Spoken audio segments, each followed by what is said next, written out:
लिखना सिखाया था। और इसी में क्वेश्चन मैंने क्या बताया था बच्चों आपको कि उल्टा भी दे सकते हैं, अगर प्रेशर दिया है डेप्थ में तो आप डेप्थ की वैल्यू भी निकाल सकते हो। क्या बोलते हो, सही है बात? Yes sir. ठीक है। अब इसमें अगले टाइप का जो एक क्वेश्चन आता है वो कैसा है, ट्रिकी क्वेश्चन है। वो क्वेश्चन ट्रिकी है, यहाँ से आपको एक ट्रिक और समझ में आएगी, उसको देखिएगा ना।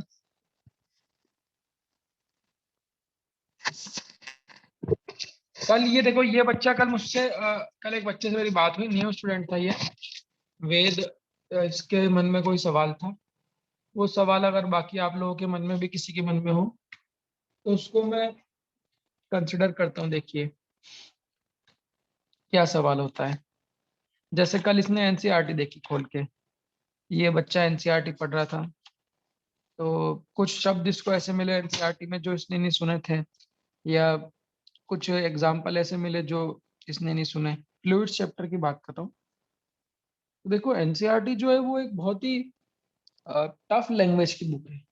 एनसीईआरटी को कभी भी सिंपलेस्ट लैंग्वेज की बुक नहीं कहा जाता है, क्योंकि एनसीईआरटी में जो समझाया जाता है वो बहुत ही शॉर्ट में समझाया जाता है। उसकी लैंग्वेज को बहुत ही वो रखा जाता है, और उसमें खास तौर पे न्यूमेरिकल नहीं है ज़्यादा, बहुत लिमिटेड न्यूमेरिकल रहते हैं एनसीईआरटी में। और ऑब्जेक्टिव न्यूमेरिकल तो लगभग नहीं है कुछ भी। तो वो पूरी तरीके से रीड की बुक नहीं है। और दूसरा, कोई भी बुक अगर आप रीड करो तो पहले टॉपिक को पूरा हो जाने देना है क्योंकि सीक्वेंस अलग रहता है। एनसीईआरटी में जो चीज़ पहले लिखी हो सकता है मैं बाद में बताऊँ, हो सकता है मैं कुछ चीज़ ऐसी बताऊँ जो उसमें नहीं लिखी हो, या हो सकता है उसमें कोई एग्जाम्पल लिखे हो जो मैंने नहीं बताया हो, क्योंकि वो नीट के लिए शायद काम के ना हो। तो सारे लाइन बाय लाइन उसकी डेफिनेशंस को अपन कॉपी में नहीं लिख सकते, ये मैंने उस बच्चे को भी बताया था, आप लोग भी एक बार सुन लें। क्योंकि हमारा जो काम है वो मोस्टली, हमें तो न्यूमेरिकल बेस्ड पढ़ना है कि कौन से एग्जाम्पल, कौन से न्यूमेरिकल, कौन से कॉन्सेप्ट को नीट में पूछा जाता है। क्योंकि बुक में तो उनके पास बहुत सारे इलस्ट्रेशंस लिखते हैं समझाने के लिए, उनके पास बहुत सारी चीजें रहती है थ्योरी समझाने की। तो वो सारे इलस्ट्रेशन और सारी लाइन बाय लाइन अपने काम की नहीं है। बट फिर भी आप बुक रीडिंग करना चाहिए। अगर बुक रीडिंग करते हो तो कैसे करना चाहिए, तो टॉपिक फिनिश हो जाने दीजिए। जैसे पहले फ्लूइड एट रेस्ट फिनिश हो जाने दीजिए, फिर उसको पढ़ लीजिए। जो जो कॉन्सेप्ट मैंने समझा उसको पढ़ लीजिए। अगर कुछ एक्स्ट्रा मिलता है आपको ऐसा, तो उन पॉइंट्स को मेमोराइज कर लीजिए। अगर कोई लगता है कि सर ये पॉइंट काम का है कि नहीं, तो मुझसे पूछ लीजिए कि सर ये पॉइंट मिला है, काम का है कि नहीं नीट में, तो वो मैं आपको बता दूंगा। ठीक है। अब अगला क्वेश्चन बनता है ऐसा, क्वेश्चन देखिएगा ना। हेलो, आवाज आ रही ना? Yes, sir. Yes sir. Yes, sir.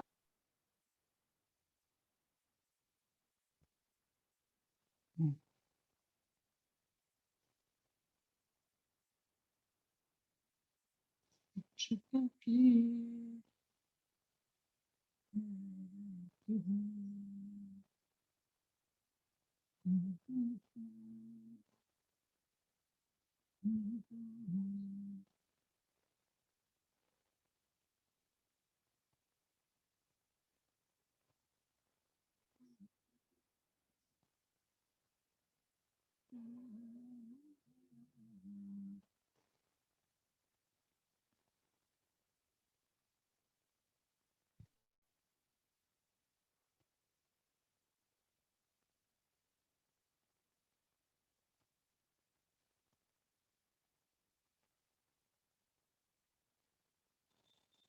Diagram बना लो साथ साथ।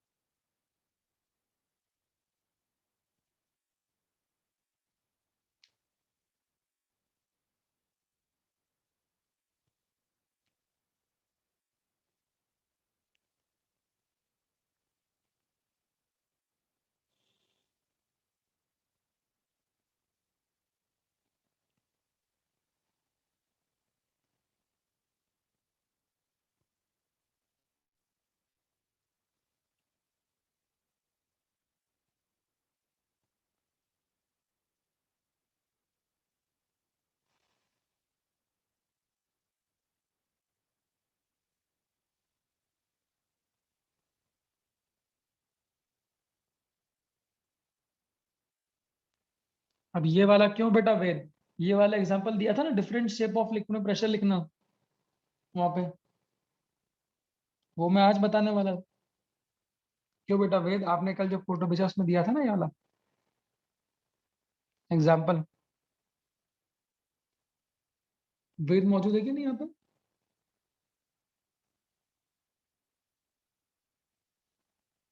चलिए, तो अभी भी जो लोग छुट्टी मार रहे हैं भाई, वो लोगों का कुछ नहीं हो सकता, बहुत नुकसान में रहेंगे।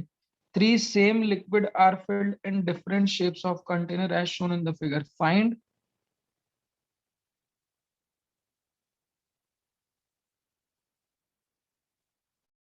इस कंटेनर को नाम दे दो ए, बी, और इसको नाम दे दो सी।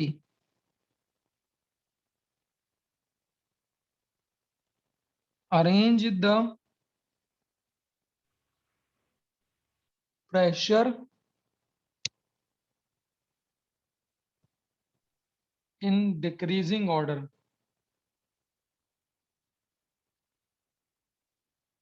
Eight the bottom of container. दूसरा,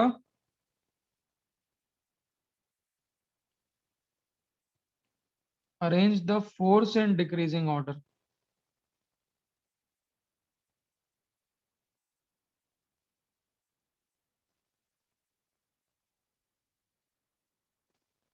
एट द बॉटम। देखिए,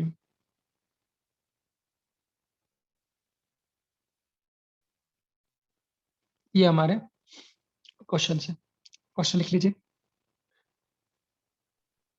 सर हाँ बेटा। सर आज वो प्रेजेंटेशन कितने बजे होगी?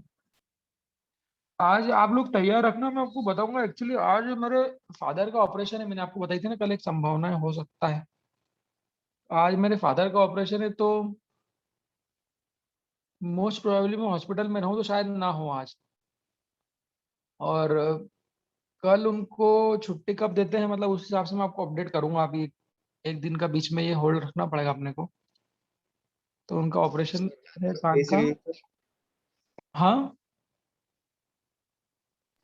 क्या फेस बोल रहे हो रिवील। आप?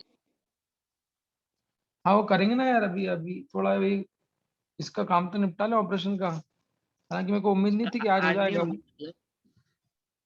आज नहीं, आज मतलब मुझे मुश्किल लग रहा है थोड़ा। अभी 2-3 दिन ऐसे ही निकलेंगे, क्योंकि कल उनको दिन में डिस्चार्ज करेंगे। तो कल क्लास का टाइम भी संभावना है कि चेंज हो सकता है, शाम को हो सकता है, क्योंकि कल सुबह तो मैं हॉस्पिटल में रहूंगा। और कल शाम को हो सकता है, तो मैं आपको जो भी है व्हाट्सएप पे अपडेट करूंगा। कल सुबह की जगह क्लास शाम को हो सकती है, इस बात के लिए आप लोग तैयार रहिएगा, है ना। और बाकी अभी थोड़ा ये वीक ऐसे ही जाएगा, ये वाला वीक थोड़ा डिस्टरबेंस रहेगा, क्योंकि आज और कल मैं हॉस्पिटल में रहूंगा, और परसों मैं नागपुर में रहूंगा जर्नी में। उसके अगले दिन भी मैं नागपुर में रहूंगा, तो अभी ये वीक थोड़ा डिस्टरबेंस में जाएगा भाई। इसके लिए आप लोग तैयार रहिएगा, थोड़ा आगे पीछे में ना, बहुत भाग दौड़ आने वाली है। परसों तो अभी शायद देखो, छुट्टी होगी। हाँ देखो वही मैं देखता हूँ, मुझे भी नहीं पता। It all depends on time. जैसे ही मुझे टाइम मिलेगा मैं कोशिश करूंगा बनती की पूरी आप लोगों की क्लास लूँ। बट अगर नहीं हो पाया और जर्नी में अगर पॉसिबल ही नहीं हो पाया, तो फिर छुट्टी करनी पड़ेगी, है ना। अब देखिए, ये 3 बर्तन समझ लीजिए, बहुत अच्छा क्वेश्चन है। ये आपको सभी बुक में मोस्ट प्रोबेबली मिलेगा। आप लोगों ने देखा होगा, आप लोगों के घर पे बर्तन जिसमें आप पानी पीते हो, वो भी डिफरेंट डिफरेंट शेप के होते हैं। क्या बोलते हो आप लोग? Yes sir. Yes sir. तो मेरे पास में एक ये ग्लास, ग्लास कैसा, जो हमारे घर पे देसी ग्लास होता है, उसका शेप ऐसे होता है, सिलेंड्रिकल शेप होता है। एक आप लोगों के घर में उसको बोलते हैं ना हंडा वंडा, क्या बोलते हैं, घड़ा, घड़ा। Yes sir. मेरा घड़ा ऐसे शेप का होता है। और दूसरा ये ग्लास ऐसा भी होता है, पंजाबियों का पंजाबी दिल लस्सी का ग्लास ऐसा होता है कि नहीं होता है? पहले चलते थे नीचे से पतले, और ऊपर से क्या रहते थे, चौड़े रहते थे। क्या बोलते हो?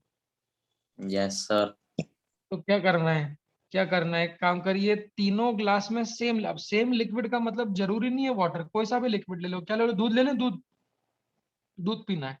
किसी ने बोला मेरे को दूध पीना है, तो ए वाले ने बोला मैं ऐसे ग्लास में भरूंगा, बी वाले ने बोला मैं तो हंडे से पीऊंगा, घड़े से पीऊंगा, और तीसरे वाले ने बोला मैं तो पंजाबी ग्लास से पीऊंगा। तीनों को कंडीशन क्या है, are filled in a different shapes, तीनों के शेप डिफरेंट है, of a liquid as shown in the figure. तीनों में कॉमन सिमिलरिटी क्या दिख रही है बेटा आपको, तीनों में कॉमन सिमिलरिटी क्या दिख रही है, हाइट सेम है। हाइट सेम है। मतलब जितना हाइट तक इस ए वाले में आप दूध भरोगे, देखो तीनों में यहाँ तक की हाइट का भरा हुआ है, उतनी ही हाइट तक बी वाले में भी आपको दूध भरना है, और सी वाले में भी आपको क्या करना है, दूध भरना है। तो तीनों शेप्स ऑफ कंटेनर में जो लिक्विड की हाइट है वो सेम, अगर 10 सेंटीमीटर तक ऊंचाई में इसमें दूध भरा तो इसमें भी 10 और इसमें भी 10, समझे। चलिए, अगर तीनों में लिक्विड सेम है, लिक्विड क्या, लिक्विड की प्रॉपर्टी, लिक्विड पे कौन डिपेंड करता है, डेंसिटी, तो तीनों में भरे हुए लिक्विड की डेंसिटी सेम होगी, डी, डी और डी। क्या बताना है, arrange the pressure in the decreasing order at the bottom of the container. क्या आप लोग मेरी बात से सहमत हो कि सभी कंटेनर के बॉटम मतलब पेंदा, तो सभी कंटेनर के पेंदे पे कुछ ना कुछ क्या लिक्विड प्रेशर लगाएगा, वो हम पढ़ चुके हैं, यस सर। है ना। तो भाई जब भी आप उसको अपने घर के उसमें भी देख लेना, जब मम्मी आपको ग्लास में दूध लाती है तो दूध जब भरा होता है तो वो दूध बॉटम पे प्रेशर लगाता है, कल हम लोग निकाल चुके हैं। तो आप लोग आपके लॉजिक से बताइए पहले, किस पे प्रेशर ज्यादा होना चाहिए, किस पे प्रेशर कम होना चाहिए। सर सी में प्रेशर ज्यादा होगा। सर सी में ज्यादा होगा। सी में ज्यादा होगा। ठीक है, उसके बाद फिर सर बी। ए ए। सी के बाद फिर क्या करेंगे, ए और बी में किस में ज्यादा होगा, ए ए में ज्यादा होगा। ठीक है, ओके। और फिर सबसे लास्ट में बी, मतलब आपके हिसाब से सी फिर ए फिर बी, ठीक है, बात समझ में आ रही है? Yes sir. चलिए, तो आंसर ये है कि तीनों में प्रेशर सेम होगा। क्यों, देखो यही तो लॉजिक था इस क्वेश्चन में, क्यों, वो मैं आपको पढ़ा चुका हूं। मैंने क्या बोला, किसी भी डी डेप्थ पे जो प्रेशर होता है, किसी भी डी डेप्थ पे प्रेशर कितना होता है बेटा, सरफेस का pressure plus rho G H, मानते हो क्या, कल बताया था, क्यों बच्चों, यस सर। बोलो, बताया था। तो ये जो डी डेप्थ पे प्रेशर लगता है वो किस पे डिपेंड करता है, एक तो सरफेस के प्रेशर पे जो पी नॉट है, और किस पे डिपेंड करता है, और किस पे डिपेंड करता है बच्चों, रो डेंसिटी पे। ग्रेविटी पे। अगर ये सारी चीजें सेम हो तो प्रेशर भी सेम होगा। क्या इस फॉर्मूले से प्रेशर एरिया पे डिपेंड करता है क्या, ध्यान से सुनना। अभी अपना नो आपने सर। जो दिमाग लगाया, आपने जो दिमाग लगाया वो बता देता हूँ मैं। आप बच्चे, ये बच्चे 100 में से 90 बच्चे गलती करते हैं। आपने जो दिमाग लगाया वो ये कि सर इसका एरिया कम है ना, एरिया कम है तो प्रेशर ज्यादा होगा, इसका एरिया ज्यादा है तो प्रेशर कम होगा। आप लोगों ने वो दिमाग लगाया, वो भी बताऊंगा वो गलत क्यों, वो भी बताऊंगा वो गलत क्यों है, वो भी बताऊंगा। बट पहले आप लोग ये देखिए, तो हमें तो पता है किसी भी D depth pressure P naught plus rho G H होता है। तो आप देखिए, क्या सभी लिक्विड के सरफेस पे लगने वाला प्रेशर पी नॉट होगा, आप देख लो। Yes sir. भाई एक बताओ, दूध तुम चाहे इस गिलास में पियो चाहे इस गिलास में, इस गिलास में, अपर सरफेस ऑफ वाटर तो एयर के टच में रहेगी कि नहीं रहेगी, तो जहां हवा है वहां एटमॉस्फेरिक प्रेशर है। सभी लिक्विड की गहराई भी सेम है, क्यों बच्चों, सभी लिक्विड की यस गहराई सर। भी देख लो सेम है। तो अगर सभी लिक्विड की गहराई सेम है तो सभी के बॉटम पे प्रेशर कितना लिखाएगा, जो हम लोगों ने कल लिखा था, कितना लिखाएगा, P naught plus rho G H, A वाले का भी, बी वाले का भी कितना लिखाएगा, P naught plus rho G H bottom पे, और सी वाले का भी किससे लिखाएगा, P naught plus rho G H, और तीनों का रो सेम है। Yes sir. देख लो भाई, गोला लगा लो, तो गोला लगा लो, डेंसिटी सभी की सेम है, सबके लिए जी की वैल्यू तो निसंदेह सेम ही होती है, सभी की सरफेस पे प्रेशर पी नॉट भी सेम, और मोस्टली हाइट, अगर हाइट ऑफ लिक्विड सेम है बच्चों तो प्रेशर भी क्या होगा, सेम। तो रिलेशन क्या बनेगा, P A is equal to P B is equal to P C. अभी वाली बात को दिमाग से हटाओ, पहले पहले मेरी बात सुनो जो मैं बोल रहा हूँ ये। So this is the order of the pressure. तो यहां से मैं आपको क्या बताना चाह रहा हूँ, ये बात समझ में आई?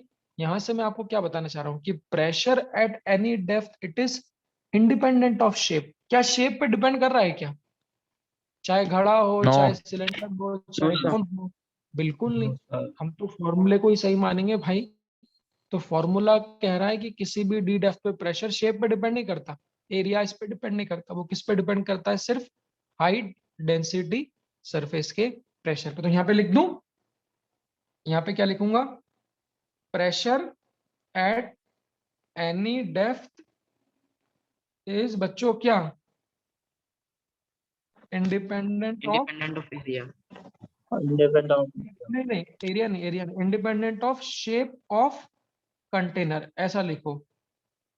But it depends only on किस पे? Density and height. तो अगर दो कंटेनर में हाइट ऑफ लिक्विड सेम है और दो कंटेनर में अगर डेंसिटी ऑफ लिक्विड सेम है, तो उनके बॉटम्स पे सभी हाइट पर प्रेशर जो होगा वो क्या होगा? सेम होगा। यहां तक की बात समझ में आई क्या? पहले ये बताइए।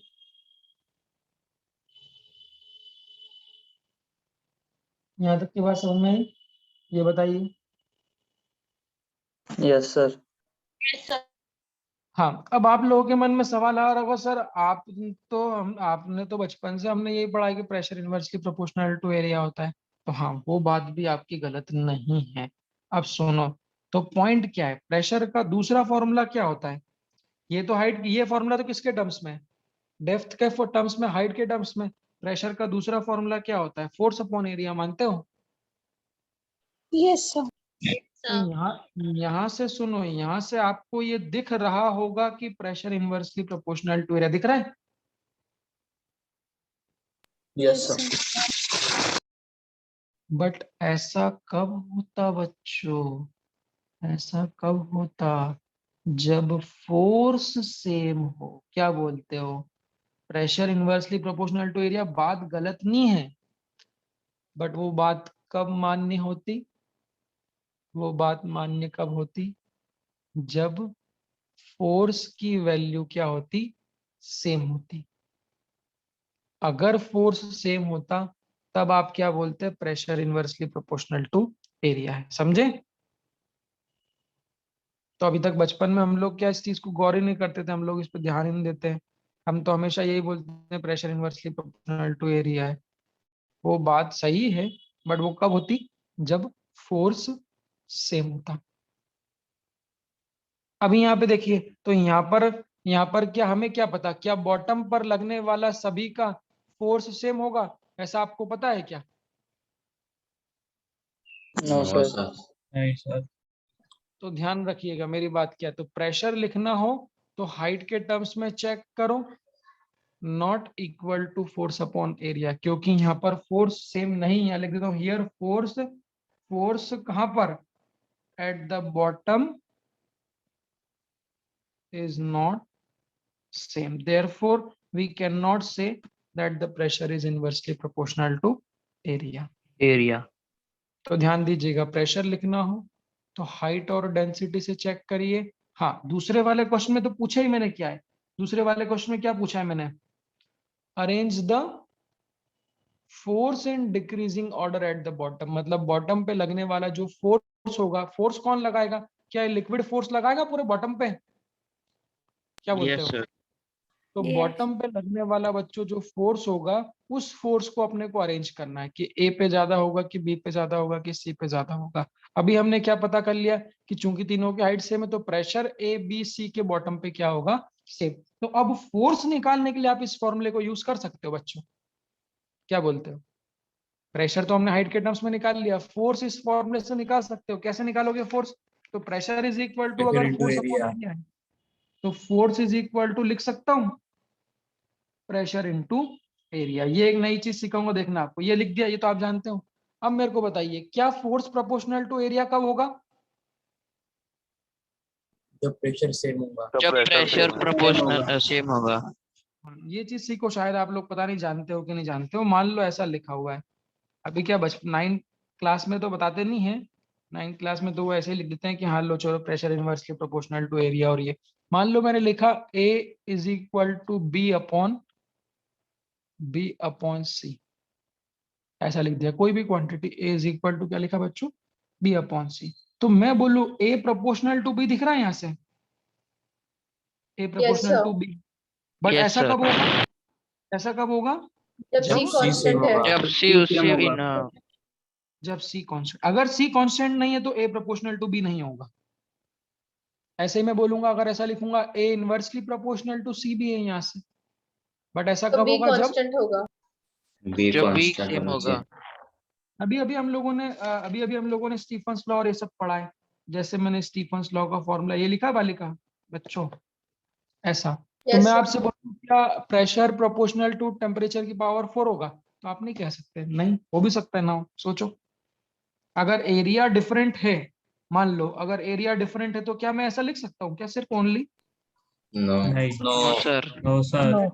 तो अगर मैं P प्रोपोर्शनल टू T की पावर 4 लिख रहा हूँ, दिस इंडिकेट्स व्हाट, कि E सिग्मा और एरिया कांस्टेंट होना चाहिए, तभी ऐसा होगा। अगर मैं P प्रोपोर्शनल टू A लिख रहा हूं तो इसका मतलब E सिग्मा और T कांस्टेंट होना चाहिए। और अगर A और T दोनों डिफरेंट है तो फिर क्या लिखूंगा, proportional to area proportional to temperature की पावर 4, वही लिखते थे ना वहां पे। Yes sir. Yes, बस sir. ये Yes, sir. तो मैं बता दूं आपको, 100 में से 90 बच्चे तो गलती करते ही करते हैं इसमें, क्योंकि आप लोगों में से भी सभी लोगों ने शुरुआत में गलती करी। तो ये गलती नहीं करना है कि pressure inversely proportional to area सिर्फ जब ही होता है जब तीनों के बॉटम पर फोर्स सेम लगता। हमें क्या पता, हमें तो फोर्स निकालना ही है सेकंड वाले पार्ट में, इसीलिए प्रेशर को फोर्स अपॉन एरिया से नहीं लिखते। Pressure of the liquid depends on the height, the depth and the density, so therefore pressure is same. Now if the pressure is same, क्या बोलते हो, if the pressure is same, तीनों में pressure तो same है ना, तब क्या कह सकता हूं कि बॉटम पे जो फोर्स है वो प्रोपोर्शनल टू एरिया होगा। बोल दो, बात सही है? Yes sir. क्यों बच्चों, बाकी लोग सहमत हो? बोलो हाँ ना। Yes, sir. तो बस अब अगर अगर Sir. अगर प्रेशर सेम है तो प्रोपोर्शनल टू एरिया, अब कह सकते हैं कि जिसका एरिया बॉटम पे ज्यादा होगा उसका फोर्स भी क्या होगा, ज्यादा होगा। समझे क्या? अब बोलो, तो इन तीनों कंटेनर में बॉटम पे एरिया ज्यादा किसका दिख रहा है, देख लो। B. किसका एरिया सबसे ज्यादा है, बी का। के बाद फिर किसका एरिया है, ए का, ए का। और सबसे कम एरिया सी किसका है, का। सही है बच्चों। तो अब चूंकि एरिया ए का ज्यादा है तो सबसे ज्यादा बॉटम पे फोर्स किसका, सॉरी, सबसे ज्यादा बॉटम पे फोर्स किसका होगा, बी का, फिर A का। ए का, और सबसे फिर से कम किसका होगा, सी का। This is the force at the bottom. कौन से ऑर्डर में जमाया है,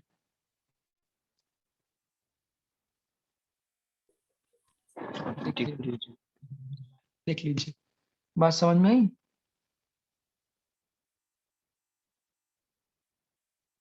सर आप एक बार पिछला पेज बता सकते हैं? बता देंगे पिछला पेज क्या दिक्कत है। लो भाई, लो भाव।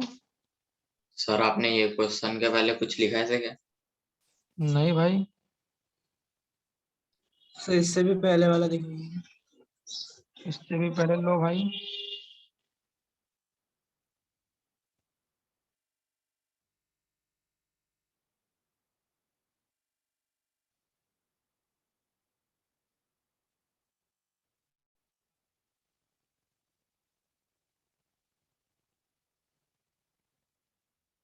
अच्छा परसों के दिन, परसों 11 तारीख के दिन, एक चीज और सुनो, 11 तारीख समझते हो कब है?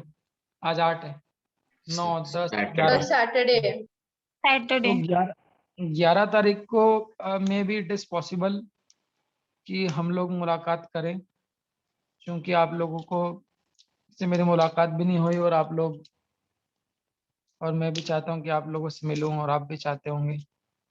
तो 11 तारीख को मोस्ट प्रोबेबली मिल सकते हैं अपन कोचिंग में, आप लोगों को बुलाएंगे, तो आप लोग आइएगा, ठीक है? सर तो जो हाँ? नहीं वो जो लोग बाहर हैं वो ऑप्शनल है, ऐसा कोई कंपलसरी नहीं है, ऐसा कोई दबाव नहीं है। ऐसे ही आप लोग आ लोगे, थोड़ा मैं आप लोगों को देख लूंगा, मिल लेंगे, अपन बातचीत कर लेंगे, तो आप लोगों को मैं अनजान नहीं लगूंगा, है ना, क्योंकि फेस टू फेस बात करने में थोड़ा आदमी को पता चल जाता है अपन किससे बात कर रहे हैं। तो आप लोग सर, आओ, आज ऐसे का- ही बैठेंगे। सर आपको हमारा टाइम बता फ्रंट कैमरा वो कैसे आएंगे, फिर हम तो नहीं देख पाएंगे आपको, हम भी बात नहीं हाँ कर पाएंगे। सर, तो आप दिखा दीजिए ना। आप हाँ लोग ना कहाँ सर। रहते हो? सर सर, मैं आप लोग नागपुर कल में बोला रहती था हूँ। ना। सर आपने कल बोला था। सर हमने हाँ आपको याद सर। दिला दिया। हाँ आप सर। वही तो कह रहा हूँ मैं आपको, सही बच्चों, कि अपन है ना, हैं? अरे तो वही तो बता रहा हूँ मैं, जो लोग नहीं भी आ पाएंगे, अगर आप लोग नहीं भी आ पाते हो तो अपन मीटिंग चालू रखेंगे ना, उसमें मतलब एक घंटे का एक बढ़िया सेशन रहेंगे। तो जितने लोग आ जाएंगे नागपुर में जो रहता है वो आप लोग आ जाइएगा, और बाकी जो लोग नहीं आएंगे अपन कितने क्लास बजे? मैं आपको बताऊंगा टाइमिंग। अभी मैं कल रात